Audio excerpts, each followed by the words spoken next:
Coming up in this WrestleTalk news, WWE sued, new AEW titles coming, even WWE don't know who the Fiend is anymore, and more. Please smash that subscribe and like button for daily wrestling news. Support WrestleTalk! What, objectively, is the best thing about the United States? If you said Disney World, the First Amendment, or high fructose corn syrup, you'd shockingly be wrong. Because People magazine have scientifically revealed the true answer. Is Rock the Dwayne Johnson? He is so running for president, and I am there for that. And I bet as soon as he gets in office, he'll get a call from his former employer asking for a few favors, because WWE is getting sued again. Vince McMahon, Stephanie McMahon, Triple H, and a bunch of other company directors are accused of withholding information from investors while selling more than $300 million worth of WWE stock. This can all be traced back to WWE's relationship with Saudi Arabia. Who knew that business deal would backfire in their faces? Several times over. The lawsuit alleges that back at the start of 2018, WWE told its investors that it expected to grow international media rights revenue, thought to, in large part, be down to the mega money deal with the Arab state. One of the crown jewels in this relationship was a 5-year deal with the Orbit Showcase Network to exclusively broadcast WWE programming through to the end of 2019. But OSN told WWE privately it was going to terminate that agreement 9 months early because it was getting out of the sports broadcasting game. The lawsuit then lays out the alleged timeline stemming from the ripple effects of these behind-the-scene talks. WWE failed to disclose OSN wasn't just exiting the agreement early, but that they wouldn't be doing any more wrestling deals for the foreseeable future. The Saudi government failed to make tens of millions of dollars in payments to WWE in the event of OSN terminating the agreement. Negotiations for a replacement deal had reached an impasse, meaning WWE's Middle East and North Africa operations, a key part of the company's stock market worth, were not expanding, but rather were rapidly deteriorating.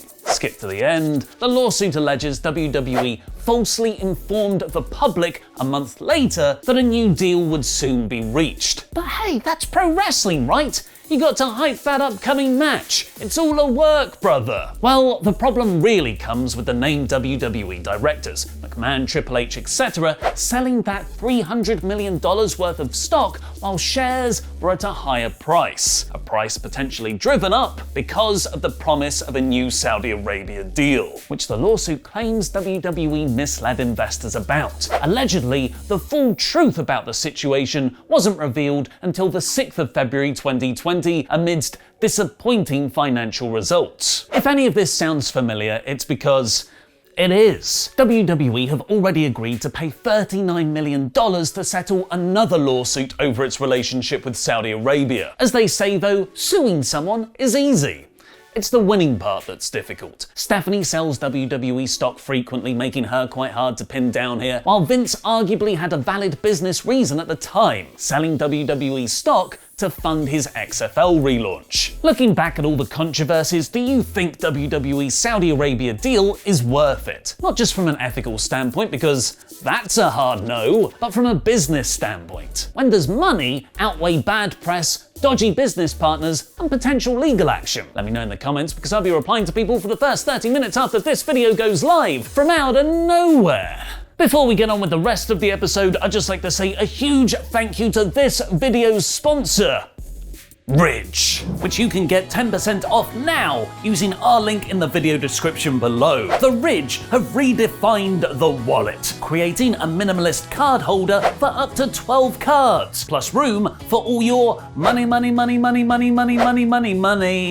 a compact design which easily fits in your front pocket, unlike your current wallet, which is probably about as minimalist as a hipster burger. No one can get that in their mouth. Title of my sex tape. Ridge wallets are available in 30 different colors and styles, have RFID blocking technology to protect your cards from digital pickpockets, over 40,000 5-star reviews, and a 45-day trial period with lifetime warranty, meaning this could be the last wallet you ever have to buy. And wallets aren't all they do, as I've just picked up their awesome weatherproof commuter backpack which has so many compartments. months. So please support WrestleTalk and at least check out the Ridge wallet by using our link ridge.com/WrestleTalk below. And if you like what you see, use the code WrestleTalk for 10% off. Support WrestleTalk, support your wallet with the Ridge.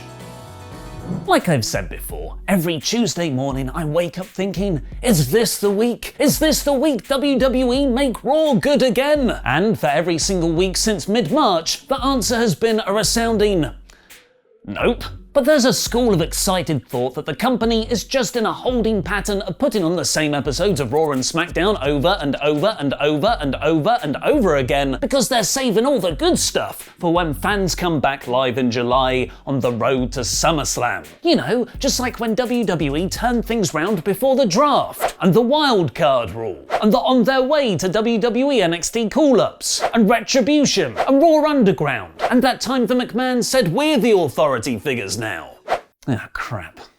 But crushing disappointment is part of being a WWE fan, right? Being miserable for 95% of the time because the 5% of good stuff recaptures, if only for a week or two, the magic of having your mind blown watching wrestling as a kid. And hopefully, this summer we'll see that happen. After Andrew Zarian had already posted a lot of exciting stuff is coming in WWE, and there are reports the company wants SummerSlam to be this year's full version of WrestleMania, Stephanie McMahon has now hyped there's going to be a lot of surprises for Summerfest in an interview with Yahoo Finance. Stephanie also explained why WWE merged its digital and TV departments last month in a move that lost over 35 people their jobs. When you consider the fact that we had 3 different media teams really doing a lot of the same work, we realized that there was a lot of duplication and inefficiency, so it's really just being more prudent business people and looking at our business in a different way. But that isn't to say the company isn't recruiting. According to PW Insider, WWE has rehired John D'Amico,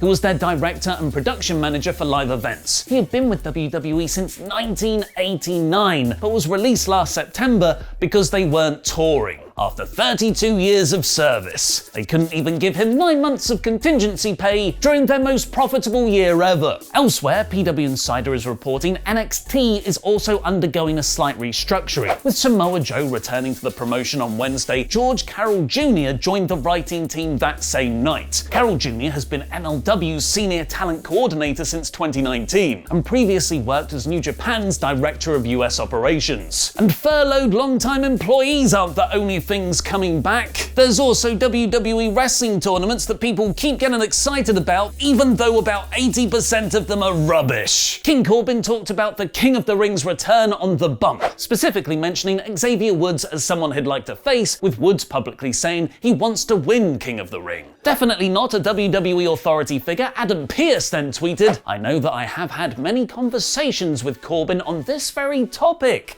Stay tuned." WrestleTalk's own Good Money Louis Dangour then tweeted, "Pearce seems to be suggesting King of the Ring might happen," to which Pearce himself responded, "Adam Pearce didn't suggest anything." Yes, you did! You said you'd had conversations. Stay tuned. What else could that mean? To be fair, he definitely isn't a WWE authority figure, so I guess it's not up to him to suggest anything. Speaking of definitely not WWE authority figures, thanks for your support on Patreon. He's no jackass Dano, and he's a sexy man. Sexy man. Not an Andrew Gross man. Gross man. Go to patreon.com/WrestleTalk to get your own shout out and loads of exclusive content. Definitely not Raw General Manager Sonya Deville is reportedly ready to return to the ring, according to Ringside News. Deville hasn't wrestled since she lost a Loser Leaves WWE match to Mandy Rose at SummerSlam last year, which was reportedly a way to cover for the real-life court case she was dealing with against her alleged stalker. Apparently Deville was originally meant to return to the ring around WrestleMania time, but it was pushed back another week, another 2 weeks, another week, another 2 weeks. Maybe it's just another case of holding out for the return return of fans. Maybe that's the same for the Fiend Bray Wyatt. PW Insider reported last week he's been purposely kept off TV, not because of any backstage heat. He's just laying low for a while to make his big return in front of fans most likely. So low that not even WWE's official Instagram account is tagging him. In a recent gallery post of past Hell in a Cell matches, the Fiend has been incorrectly tagged as Jeff Hardy. To be fair, I wouldn't want to be tagged in that match either. The Fiend to AEW confirmed. Also, new titles to AEW confirmed. AEW have made 2 Twitter teases posting a fleet of an AEW Titles side plates and another out-of-focus shot of more championship gold with eyes emoji. AEW currently has a World, Women's, Tag Team and Mid-Card TNT belts officially, along with a not-recognized FTW belt for Taz. These posts could just be teasing official replica championship belts coming to AEW shop, an important step in branching out of their core business of just being a t-shirt company. Or these are the long-rumored Trios Championship belts, which Kenny Omega first announced on the Jericho Cruise last January. Do you want to see Trios Championships in AEW? Tell me they've got enough bloody factions for it in the comments down below. And they might have just announced the perfect place to crown those inaugural champions in their first ever stadium show, AEW Dynamite Grand Slam. The show will take place in the Arthur Ashe Stadium in New York City, which is where the US Open tennis tournament will be, thus the Grand Slam pun. Replying to a fan saying good luck getting that many people in attendance, Cody Rhodes said, "I've been told this before." The Bucks updated their bio to read, "If New York City sells out because of us and we decide not to go, that'd be the second time that's happened," referencing the New Japan Ring of Honor Madison Square Garden show from 2019. But the best reply goes to hometown king Eddie Kingston. "Look, this is big for real. I ain't f***ing around, this is big. I am coming home for the first time with AEW New York stand up." It's unlikely former WWE wrestler ACH will be a surprise debut on that show, as just like Lio Rush last week, he's announced his retirement from professional wrestling at a very young age, posting a black square on Instagram with the caption, "No need for the dramatic or emotional wordplay. As of today, I will officially step away from professional wrestling. Thank you all for the support and love." ACH has wrestled for Ring of Honor, Impact and New Japan since 2012, where he was briefly in WWE's NXT as Jordan Miles, but shockingly quit the company the same year he signed, saying he refused to work for racists after a t-shirt design controversy. He's since expressed regret at how he handled the situation. ACH, like Rush, has announced his retirement before, but has continued to wrestle. Maybe it's all a work for ACH and Rush to come back as a heel tag team that always retires. AEW is toddling into its terrible twos across a tightrope of TNT. They didn't have any matches involving zombies, and I didn't realize that was a bar I needed major American promotions to clear. Seriously though, AEW is flourishing right now, going unopposed on Wednesday nights, hitting the 1 million viewer mark on more than one occasion, and their last 2 pay-per-views pulled in the promotion's highest buy rates to date. This